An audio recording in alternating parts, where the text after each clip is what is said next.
Hey guys, Captain Henson here. So for my first non-Star Wars related video, I decided to talk about one of my all-time favorite films, Transformers the movie, released in 1986, and a part of the original cartoon, Generation 1.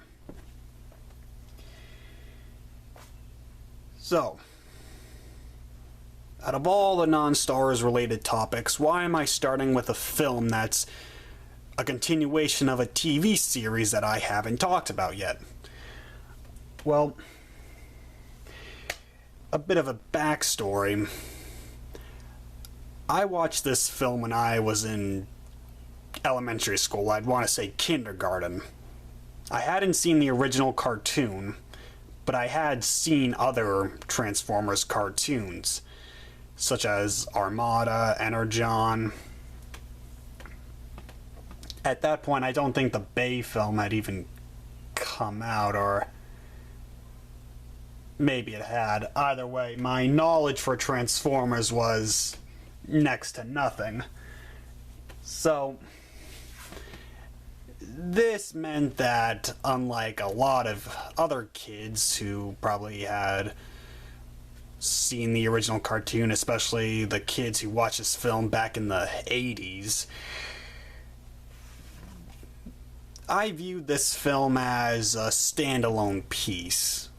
Like I said, I didn't know about the original cartoon, so when I watched this was its own standalone Transformers story.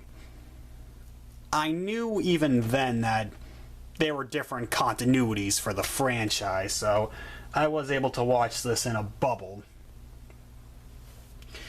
And surprising or not, I was able to understand the film just fine. But for a casual fan, how does this compare to other films? By that I mean Transformers films. Well, I will say, in my honest opinion, it's not as good as Bumblebee. Because while Bumblebee is a really good movie and a really, really good Transformers film, it does have a human as a main character. And while I am not saying that Charlie's a bad main character in any way, she's amazing, and Haley Steinfeld was perfect casting. But Transformers the movie focuses solely on the Transformers. Now, we do have a human character in the form of Daniel, who's a little kid, unfortunately.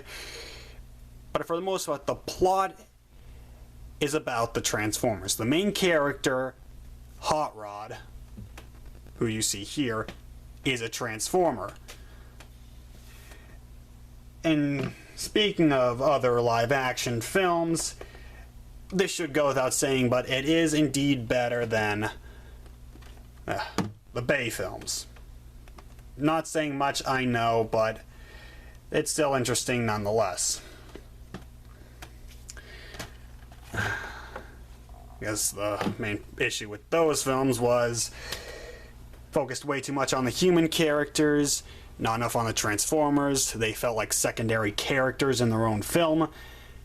And if there's one thing that Transformers the movie proves, is that you can have a Transformers movie that focuses solely on the Transformers.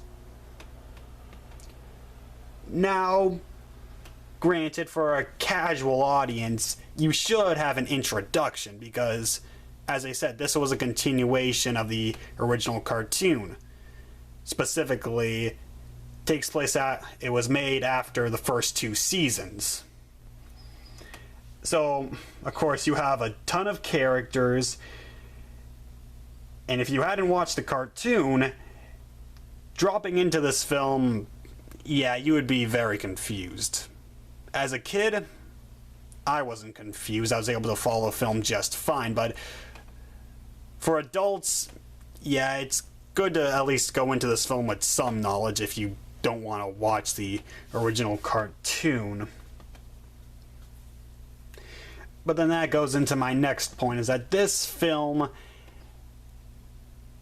is for fans. in a case of, as I said earlier, if you don't know anything about Transformers, you are going to be lost on this film. Forget about the characters, the plot, what are Autobots and Decepticons, why are they fighting, what's the purpose. Then again, this film was made to also set up new characters, so you do get at the very least you do get introductions to these new characters. Speaking of course, one thing this film is famously known for, or infamous depending on how you look at it, is the first 30 minutes where we just get we get sequences of the OG characters getting brutally killed off. Putting it in humans terms, if these characters were human, this film would be rated, it would have a hard R rating. But since they're robots, you could be as violent as you want and you'll still get a PG rating. So yeah, we get deaths of practically everybody. And then we get one of the most impactful deaths of all time, the first on-screen, at least, I don't know about the comics, but the first on-screen death of Optimus Prime.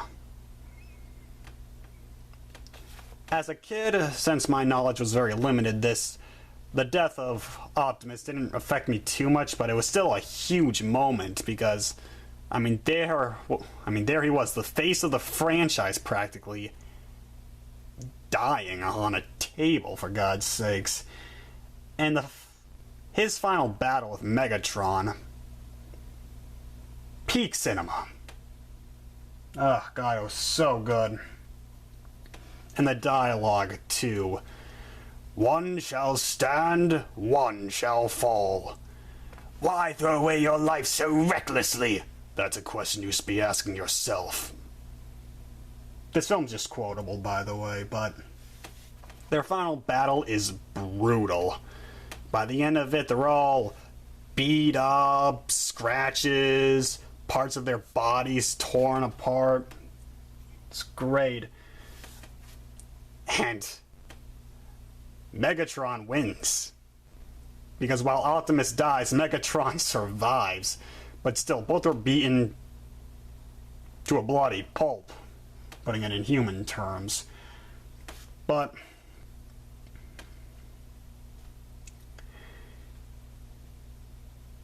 so, going off of that, how does this film work on its own?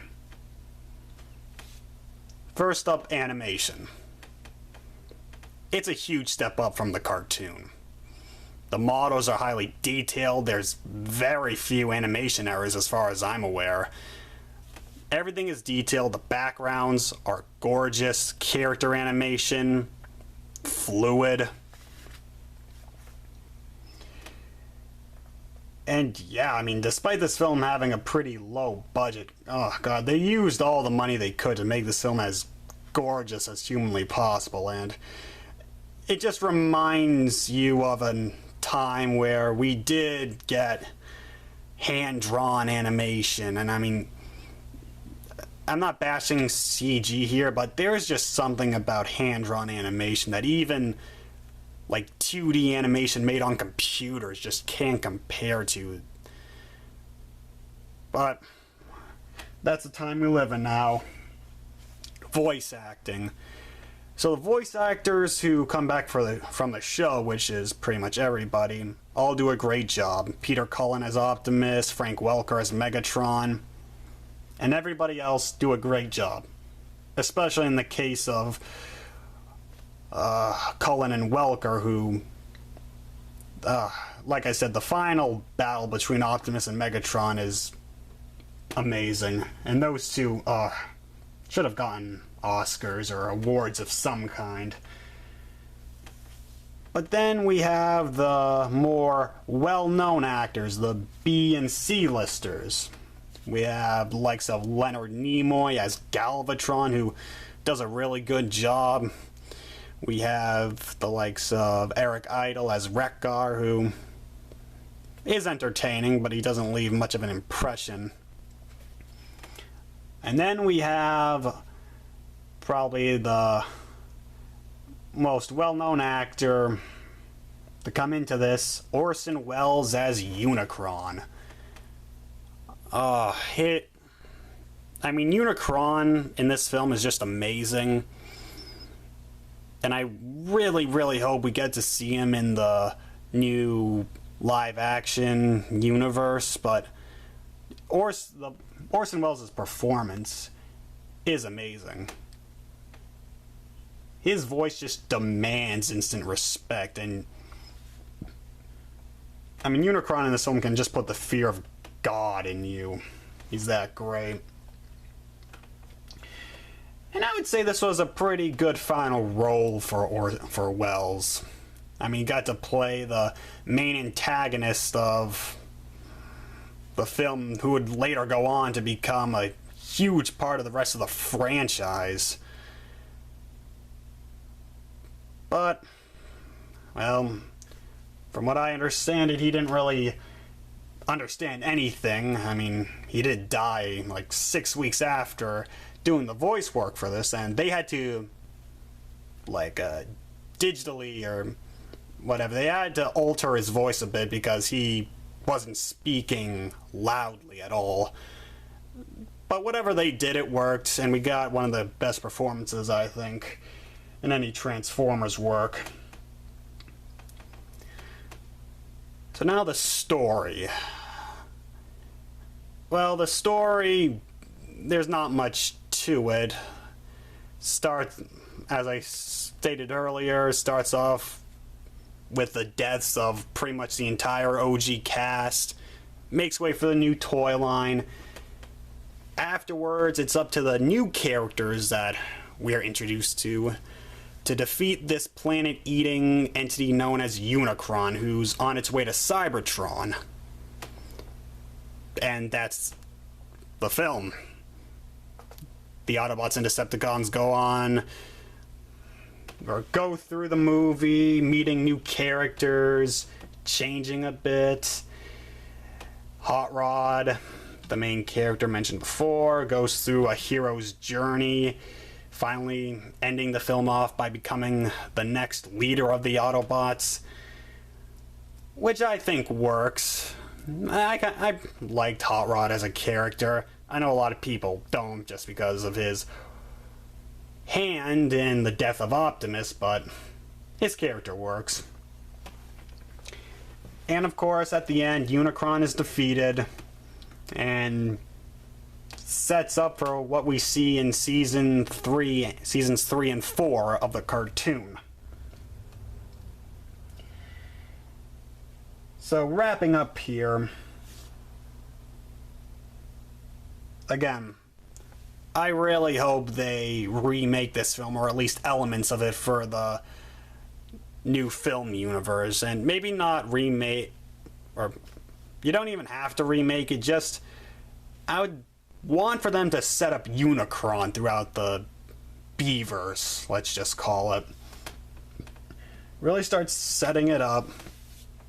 Introduce the Matrix of Leadership, but actually have it be the Matrix and not whatever it was in Revenge of the Fallen, being a key. And that way, Unicron could possibly be the Thanos of the first 3 phases of the MCU, which would be amazing.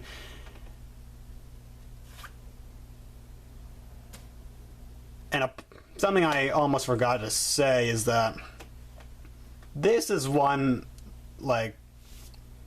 this film is a war film. In a sense of, we see characters killed off in brutal ways, some of them unceremoniously killed off, some of them not even mentioned by name. We just see their corpses, and leaders dying, meaning that the younger, more inexperienced members of the squad, let's just call it, have to take up the reins, even though they don't really know what they're doing. So if you want to show your kid a really good war movie, or the effects of war, show them this.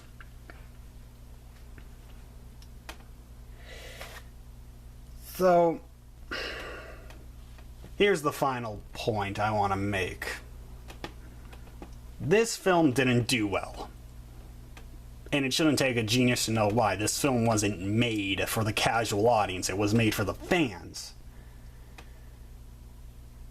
So that begs the question, do films made specifically for the fans do well at all? Recently, we got Godzilla King of the Monsters. And for anyone who has seen that movie would know is that was made for the fans of the classics series, or honestly any of the Godzilla series made by Toho. Just a little interesting thing to think about, in my opinion. Because, hey, there's a reason why the MCU did well. It did cater to the general public while also giving the comic fans something to get excited about. In my honest opinion, I much prefer films made for the fans. Is that a problem? If you want to make money, but I honestly think when it works, it really works. This film is great. King of the Monsters was spectacular. The best film of 2019. Fight me. But we'll never see a film like this again, in the sense of this film was definitely a product of its time. Back when you would get theatrically released films based off shows a lot. Or maybe not a lot, but definitely more commonplace than it is now. And hell, sometimes they wouldn't even try and make it theatrical. Like, they would just use the animation quality from the series and release it theatrically. So, results could be not the best, but still an interesting time. So, with all that said, would I recommend this film to non-Transformers fans? I would say yes. This film is a fun ride and is a product of its time.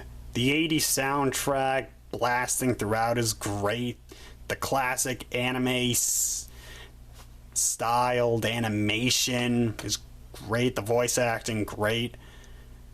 If you just want to sit down and have a really good time and not have a film that takes itself seriously in any way, then watch it. It's not peak cinema, but my god, is it a fun ride. One could say that there's more to this film than meets the eye. Well, that's all I got for you today. Thank you for watching. See you next time.